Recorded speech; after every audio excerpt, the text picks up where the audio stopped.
Nous allons maintenant voir comment prouver qu'un quadrilatère est un parallélogramme.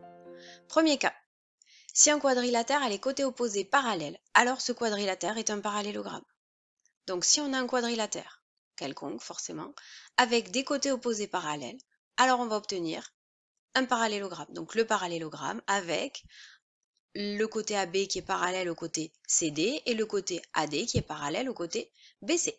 Donc première propriété, un quadrilatère avec des côtés opposés parallèles, on obtient un parallélogramme. Deuxième propriété, si un quadrilatère a ses côtés opposés de même longueur, alors ce quadrilatère est un parallélogramme.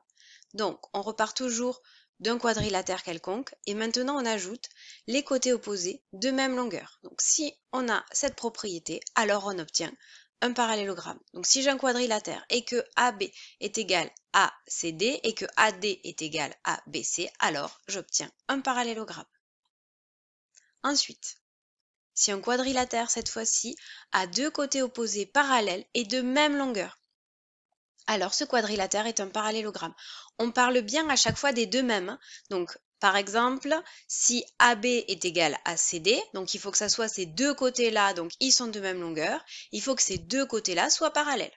Et donc dans ce cas-là, j'obtiens un parallélogramme.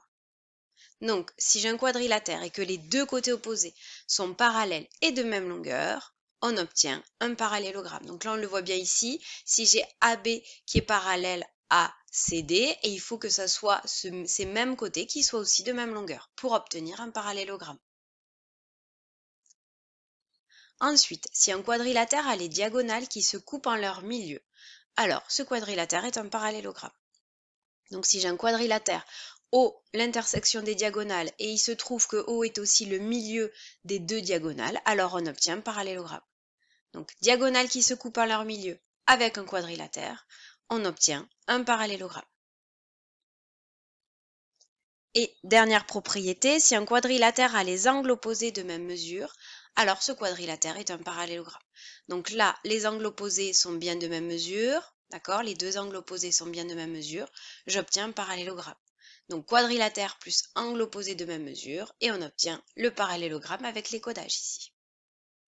Et je récapitule, donc si je pars d'un quadrilatère, que j'ai cette première propriété, les côtés opposés sont parallèles, j'obtiens un parallélogramme. Un quadrilatère, mais cette fois-ci avec des côtés opposés de même longueur. Donc les deux côtés opposés doivent être de même longueur. On obtient un parallélogramme. Dans un quadrilatère, j'ai que deux côtés opposés qui sont parallèles, que deux, et que ces deux mêmes côtés sont aussi de même longueur, j'obtiens un parallélogramme. Pour les diagonales, si elles se coupent en leur milieu, si elles ont le même milieu, j'obtiens un parallélogramme.